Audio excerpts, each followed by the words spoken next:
Hello, Christina. Everyone, I am here with the amazing Christina Kottmann. She is a teacher retention consultant and a former international teacher who helps schools become thriving communities where teachers want to stay and want to grow. I love how she brings heart, strategy, and practicality together in this beautiful journey. And I'm so excited to share this with you. Thanks, Shanelle. It's so great to be here. I'm excited for our chat. Oh, me too. Christina, how did you get to this field of work? Tell us about your background. Oh, goodness. So I chose to be an educator, and I left the US and started working in international schools when I was 23.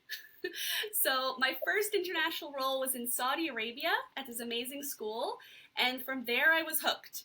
So 10 years later, I basically decided I felt the urge to really support the educators because, especially during the pandemic, I saw a lot of really talented educators beating themselves up and really being hard about, like, I'm not a technology person, I can't do this really well. And as much as I love teaching students, because I taught elementary students, it was necessary to look outside of the school and see what else I could do to really bring educators to the forefront of the discussion. You know, we talk a lot about changing education, and I really believe we have to start with taking care of our educators. That's powerful, yeah. As somebody who was also a former teacher at an academy, management and the school environment is such a vital part in our support and actually staying. Yeah. Exactly, yeah. So tell us, how do you help schools or educators? Right. So when I started working outside of schools, I thought that maybe I could help educators by being kind of a mindset coach, helping them work through that internal narrative. And the more conversations I was having, the more I realized I can help them in a band-aid kind of way, like work on their internal narratives and their structure. But if they keep going back into an environment that drains them and depletes their energy, it's not going to actually do any difference. So I kind of transitioned from thinking just about helping the individual educator to helping the school overall. And who is in charge of helping the school? School leaders, particularly the HR director or the head of school, sometimes called the superintendent.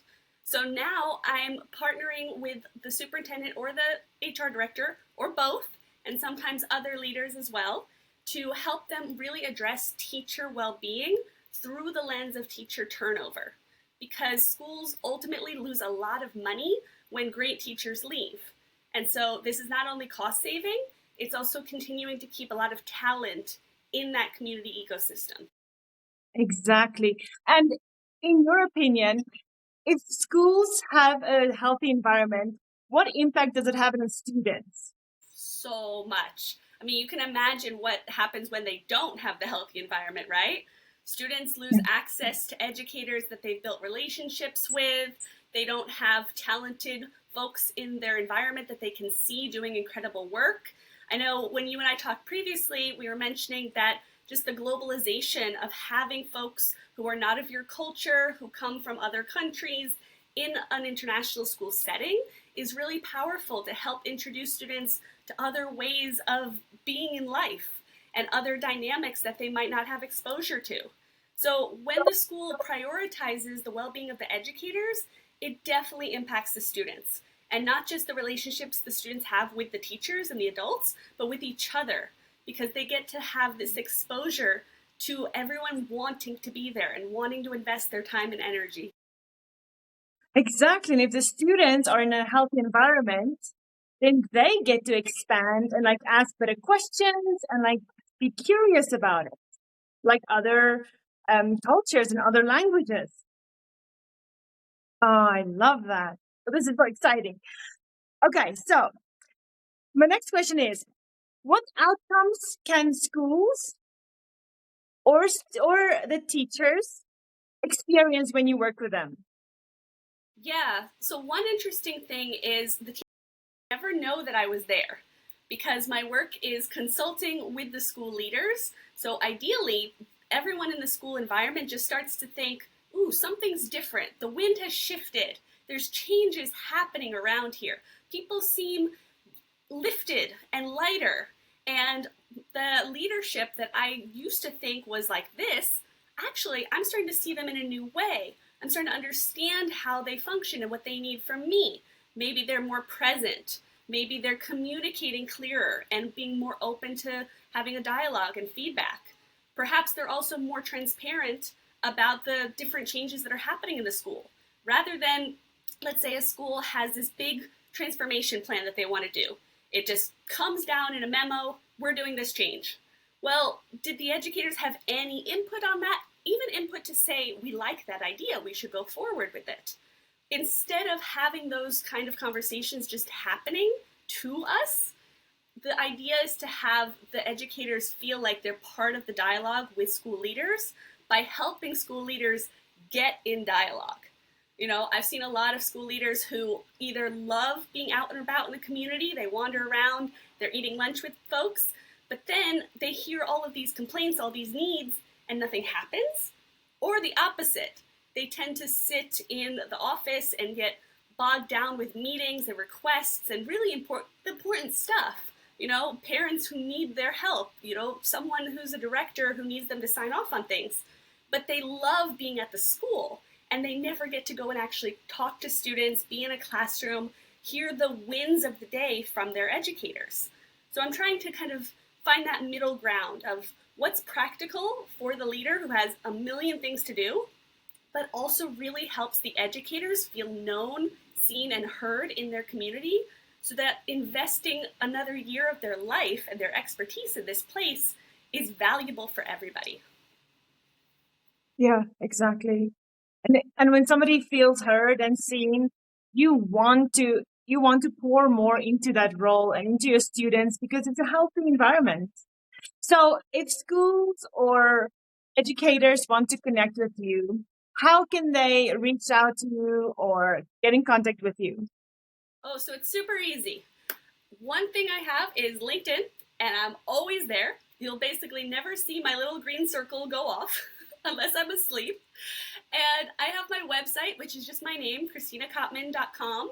But the best way to reach out to me is probably through LinkedIn, because you'll send a message to me. I'll respond right away asking how you are, and then we can set up a one-on-one call. Because whether you're a school leader, an educator, or someone who really cares about changing education, I want to be in conversation. And I want to be talking about how we can collaborate with each other. And particularly if you're a school leader, I want to help you move your school forward by helping you address teacher turnover and teacher well-being as part of that. I love that. Any last words for listeners or anybody coming across your video? Ooh. So one thing I'm doing a lot of is writing on Substack. So if you also are a Substack follower, please check out the work that I'm writing about there, because that's where I really dive into all the challenges in education, all of the systemic barriers that we have. And I'd love to hear your comments and your thoughts about what else I could write. And next, we're going to hear from Shanelle, who has an amazing story as well. Hi. Throwing it over to you. So Shanelle deals with one of those issues that none of us really want to think about, right? Money. And if you have been an educator, you know that this is probably something that either gives you hives or makes you jump for joy when you get your paycheck.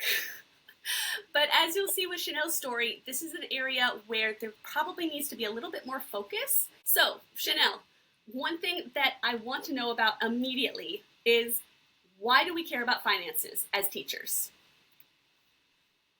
This is like lipstick.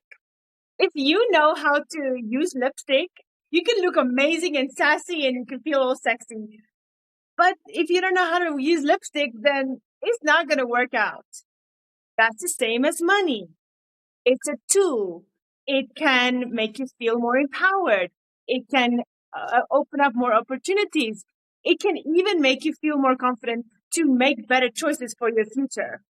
So, I mean, if it's a neutral tool and we can use it to our benefit, rather than just moving along, getting the paycheck, being in the same routines, habits, and just not having that money work for you and enhance the actual person who you are, then what is the use of it? Very true. I think a lot of folks lament that they didn't learn about money in school, and you're kind of addressing that by teaching the teachers about money. So, how does that actually work? This is a good question because we aren't being taught in school about money, and if our parents never knew about it, then how are we supposed to know it? But we can learn it. It's a skill, and it's something you can just learn, implement. And that's exactly what I do with my clients. So it's a one-on-one coaching program where I take them exactly like where you are right now. We work through the shame. We work through the nervous system dysregulation to sit down and look at those numbers. And instead of judgment, we go, "Ooh, that's interesting." So from judgment to curiosity, and then gratitude. So gratitude throughout the whole coaching process is what I really, really focus on. So we focus on where you are right now, where you want to be. So deep into dreaming mode. We calculate all those financial milestones. And then we actually make a plan for you to move forward. So how do you use that plan, implement it, and be consistent with it? That sounds so powerful. And of course, you're pulling on your teacher background in the way you've set this up, right? And your own experience. So tell me why you decided to go this direction. There's so many issues in education. Why help expat teachers with their finances? Good question, because I was in this situation as well, like 5 years ago, where I was switching between two jobs. And the first time that I switched to a different job, I was in a place of like, I don't have enough money, so I need this job. So I was just looking to find any job that would pay me a paycheck. Whereas I wasn't as happy in that school environment. So I decided, okay, after that year, I was going to transition to another academy. But at that point, I had an emergency savings fund. I had cash safety net. I was in a much safer space, like body wise and mental health. Like I was in a good space. So I could make decisions based on what do I want? What is healthy for me? What is the opportunity that I want? What is the culture that I want in the school? So that gave me the kind of the permission to be like, hey, you don't need to do this out of survival mode, but instead, what do you really want? What do you want to negotiate? I have the time and the space to actually do it. And that's exactly what I want for my teachers. They should be making decisions based on what they want, what is their heart desire, and actually enjoying where they're going to work. Because I mean, income, you need an income to build wealth. You are your biggest asset. So if you can keep yourself happy, then building wealth and like enjoying an expat education journey, then it's much more fun. It's interesting. It creates a space, and you can learn another language, like instruments. There's just out of the survival mode, magic happens. Yeah. I'm seeing the through line, that's connecting us is the teacher well-being. And it comes from both working in a great place where you want to stay invested with your time, but also where you're feeling like you're safe and you're in control of your life because your finances are handled, right? So when you're thinking about the outcomes that you've had with clients that you've coached, what really stands out as like, this is why I do that. This is the reason. That's a great question. The biggest thing is where I see when my clients go through the journey and in the end they go, this is so easy, and I feel so confident. And how did I not do this like 5 years ago? That's always the biggest thing. Why didn't I start this when I was 23 or, young and playful and still have that energy? But okay, I'm older, but I have the basics in place so that when I retire, when I stop working or move to a different country, I have enough assets. That's the beauty of it. It's the empowerment and the confidence. I think that's the biggest thing. Empowerment and confidence. That's what we'll put in the title of the video. Love No, that. it's great. I'm thinking about all of those experiences that I've had where, because I had the safety net, I could make decisions about where I was going to go. You know, it's recruitment season right now in a lot of international schools, and the salary is a big sticking point. So when you think about the financial health of education and educators overall, what's your big dream? If all of your work pans out 5, 10 years, 15 years from now, you've solved this issue. What does it look like? What does it look like? Okay, so it looks like healthy teachers, teachers who are able to take care of themselves, their finances, and even the ripple effect of that on their families, on their kids. And essentially, when teachers are empowered, the impact that it has on students, like you would know, it is just an incredible culture that that we are building, and it starts with teachers. Yes. I mean, it's like the question you asked me, how does it impact students? Well, if students are coming to school and the teachers are happy and fulfilled, and they know that if this job doesn't work out, there's opportunities elsewhere. I've got all of this money saved in assets. It's not depreciating. It's going into funding my life. It's just lifting us into that space where we have decision-making power, as you said. Yeah, getting out of that survival mode. What else do you want folks to know about your journey, your story, and the work you're doing and the goals you have? So I was an expat teacher in South Korea as well. And it was a very interesting 5 years. That's where I got curious about personal finance and like, how does it work? Because I never knew. I grew up in a family where money was really scarce and it was a icky, sticky feeling, you know. So growing up as that and then just going into the world, having no idea what's going on, studying this, getting a mentor, you know, getting that support has changed my life. And that is exactly what I want for my expat teachers, is to be thriving in this role. It's a privilege to work with students. It's a privilege to manage your own money. It's a privilege to have an income. So this is my life's work that I'm pouring into this, because I find that it's so important, and I just want to yell at the top of every roof. Yeah, I mean, I can feel it coming through the Zoom room, right? I can feel the energy of like, you care about this intensely. And I'm sure that comes through in all of the meetings with someone that you're working with, expat teachers from all over the world. You know, we're doing this work as educators and now as supporters of educators. We're doing this because there's a reason. The outcomes are so worth it. I mean, I think about how I can leave a school and say, they have been changed in a really powerful, positive way because I just got to look and see what they couldn't see. Like, that's the power I'm trying to bring in, some outside eyes. And, you know, it's affecting the students, it's affecting the larger community around them. And that's why we do this work. Exactly. And I love that you bring it from a different angle, whereas I do it with the individual teachers. Like, you have the culture that you just enhance and bring a positive energy. Because I believe every single school that works with you is going to be thriving. Oh, thank you. You know, for anyone who's watching the video, Shanelle and I met yesterday.